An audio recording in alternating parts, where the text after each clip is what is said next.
everybody. Welcome back to my channel. Today I have a very special guest.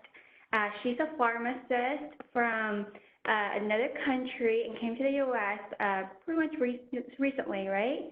And she will share with her story and kind of how she transitioned or in the process of basically reciprocating her license and get the U.S. license as a pharmacist. So with that, I'm going to change it over to her so she can share herself and introduce herself. Good morning, everyone. My name is Narmeen Abbas. I work as a pharmacy technician with both Harris Health System and Walmart.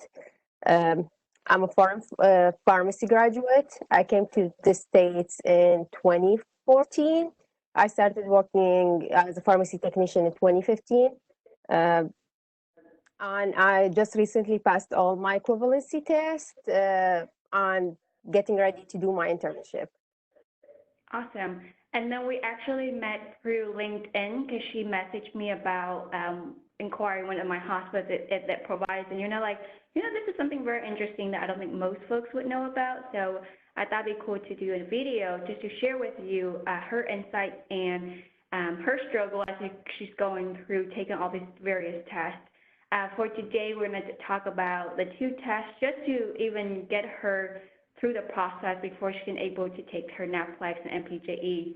So can you tell me what the two tests that you need to take and then how you prepare for it?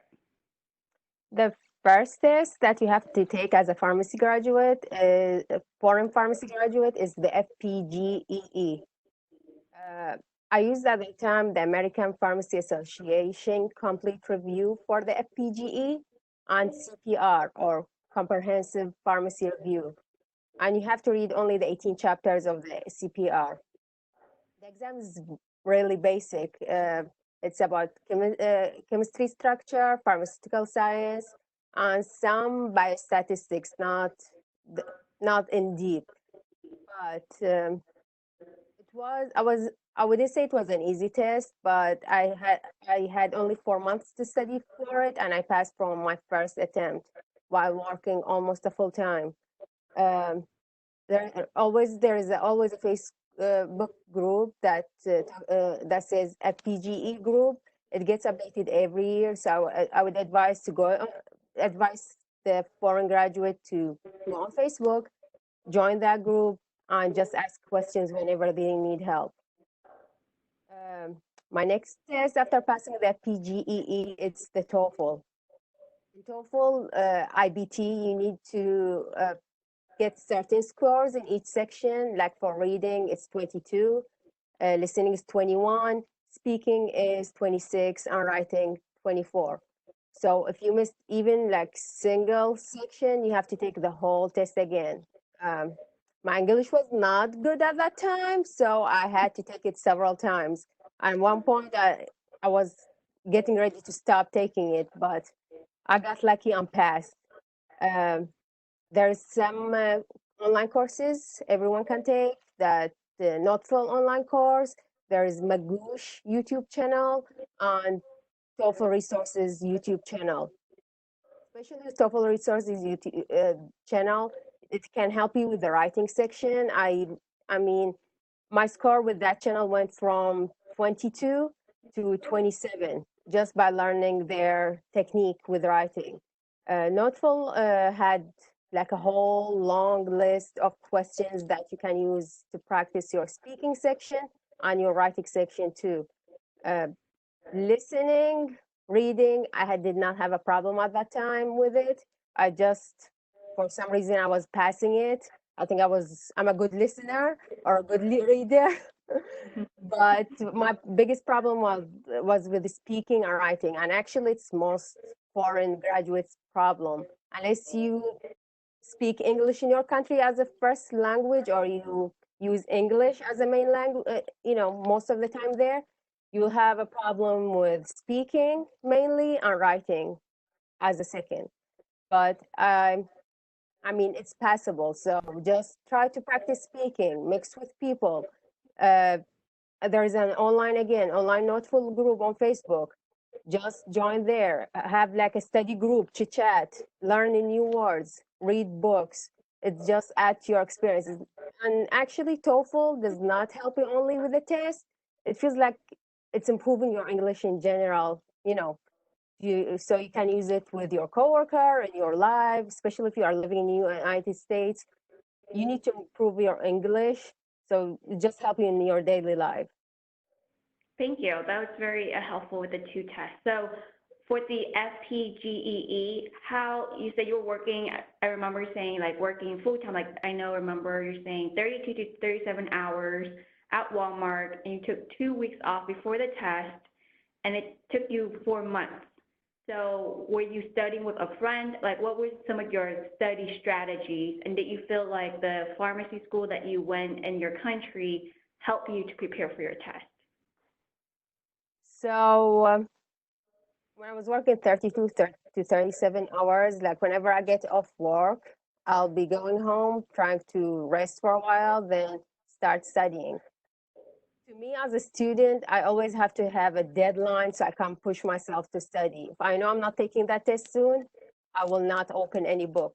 I'll be just delaying the study. Oh, I still have time. I still have time, which is completely wrong. That's why I try to put test day. Then I start to push myself to study, because if I know I'm taking that test in a month, I paid all that money. I need to open that FA book or the CPR book and start focusing.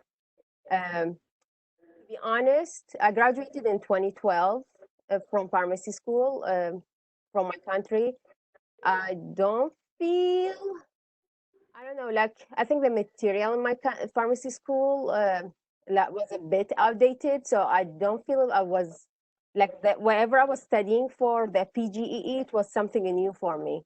Uh, the biostatistics, for example, we don't have it back home as I can remember. Uh, but I don't feel like I used any of that of my pharmacy school material in for a PGEE. So basically, I was reading a whole new thing, and with working, it was a little bit difficult because it was a new job at that time. I was learning a lot at work. It was getting a little bit stressful to me at work, but I passed. So I guess if you have like even like a little bit difficulty of this stuff I faced at that time, I'm sure you'll be able to pass too. Believe me, I'm not a great student, so you'll Can pass. you, that's a good encouraging message. Thank you. And I hope for those that are watching this that you get the same motivating inspiration from Norman. So can you kind of talk a little bit about your pharmacy school that you did? I know it's been a while, so like what does that require? Because again, this is very new to me. What does it require? Like, does it require to go to college and then you get a bachelor and then do pharmacy school? Like, what does that look like over there? And then how many years? Okay, so once you graduate from, it's a bit difficult from United States school system. So once you graduate from high school, your total score and or GPA, as you call it here, your total score in high school decide which college you will go to. So for our scores is like 95% out of 100. If you score that much, you get to go to pharmacy school. So anything above 95%, you'll be able to go to any medical, pharmacy school, dental school, or medicine school. So that time, I think my score was around 97, 96 or 97. So I decided to go to pharmacy school. If you get any score lower than that, it's either you have to go to private school and pay a lot of money, or you have to pick up something else like engineering. And honestly, back home, the only things that really like has a good salary is when you work as a pharmacist, dentist, and a doctor.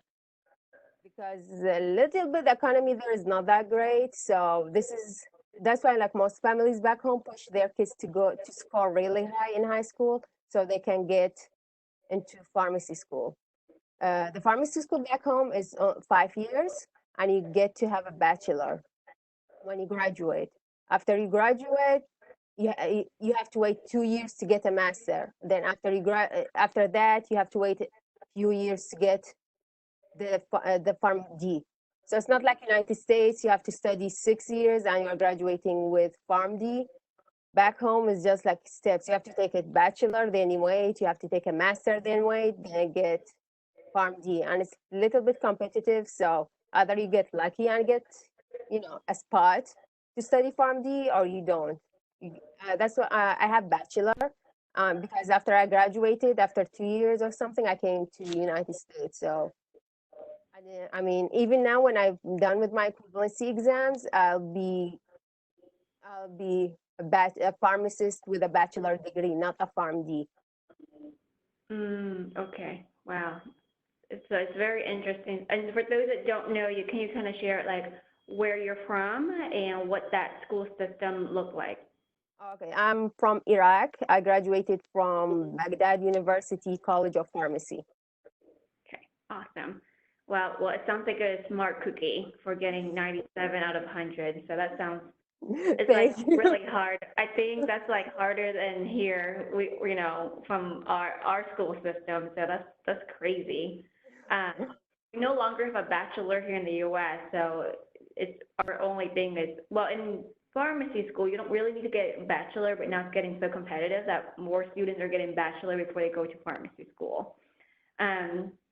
All right, so I'm going to switch gear a little bit. So for the TOEFL test that you took, and you kind of share a little bit, what are 3 tips that you would share with folks as they are finishing or getting ready to finish the TOEFL test before they go for the NAPLEX and MPJE? Is there a waiting period, and then what's the cost? Okay, the cost of taking TOEFL is $195 at that time, as I can recall. I'm not sure if it got changed because they increase the prices every time.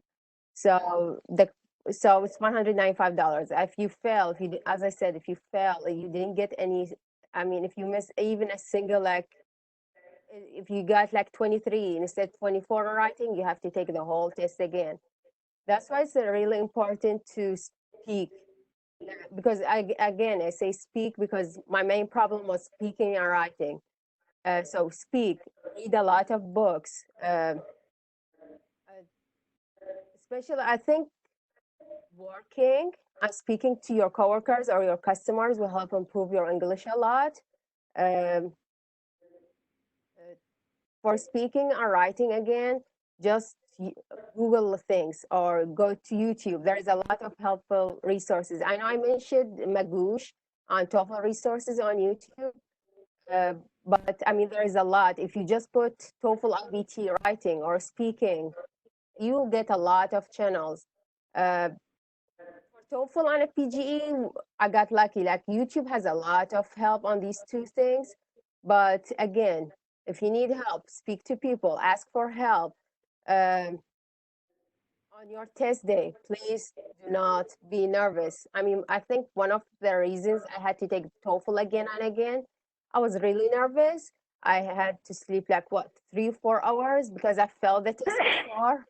So I took the test like whenever I take the test, I get nervous. Oh my God, I'll be just like thinking, oh my God, I'll fail again. I have to take the test again. Please do not do that. So just get a good amount of sleeping and do not be nervous. Try to practice uh, speaking with intonation, like show that you have that rise and falls in your speech. Um, I had several online TOEFL instructors telling me that I sound like a robot when I speak, when I answer a question, which doesn't help with my speaking section in the test. Because in the test, they will, the computer will be measuring these things like your structure and your rise and falls in your speech. And unfortunately, if you decide to rescore a certain section, it won't work. So please do not waste your money on that. If you failed one section, just take the whole thing again because rescoring was expensive too. I cannot recall how much. I think it's $80.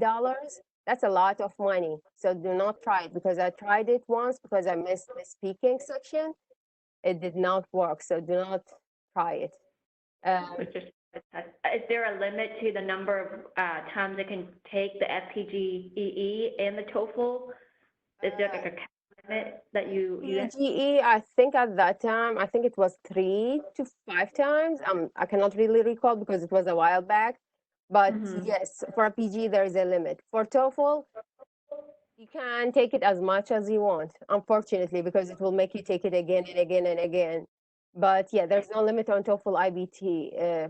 But keep in mind, like the online course, like TOEFL is a bit expensive at that time when I got it. I cannot remember how much I paid, and you are wasting your time uh, and you're wasting your money because if you if you do not practice enough, if you do not study for a PGE enough, you are just wasting your time. You are making that time all go pass by, and you are just still there, and you are, in that station. You are not leaving.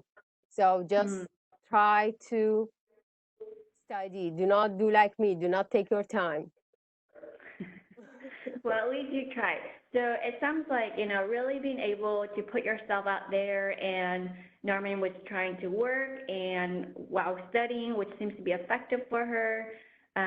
There are a lot of meetup groups. So Facebook group is one. They can go and meet up individuals or meetup groups or set up study buddy.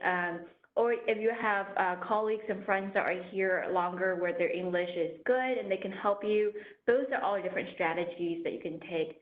So to close, thank you again for sharing those two tests and your strategies to help others. And for those who are interested to hear more about her journey, stay tuned, subscribe to my channel, and hit the bell button because we are going to have more videos on how she overcome the NAPLEX and MPJE as a foreign grad to pursue her PharmD here in the United States.